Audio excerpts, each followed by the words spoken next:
ang iyang balaan nga bugton.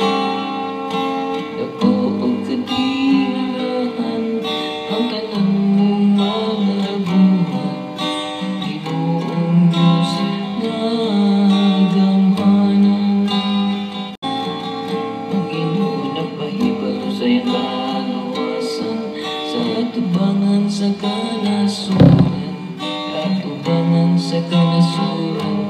Iyang ipadayag ang iyang katarong, nahinumdum siya sa iyang kaluoy, ug sa iyang kamatinudanon, alang sa balay ni Israel.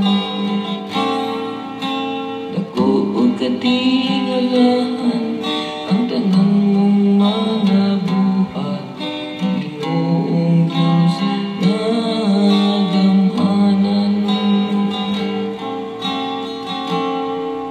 Palanuga ang kadagatan ug ang nagapuno niini, ang kalibutan ug sila nga nagapuyo niini.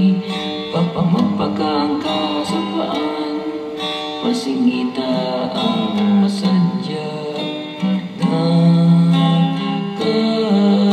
kabukiran.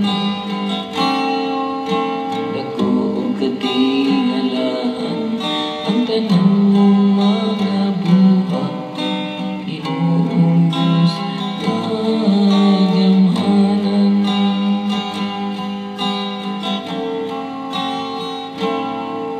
Katubangan sa Ginoo kay moabot siya, moabot siya aron pagmando sa yuta, pagmando siya sa kalibutan, uban sa katarong, sa katawan uban sa iyang kamaka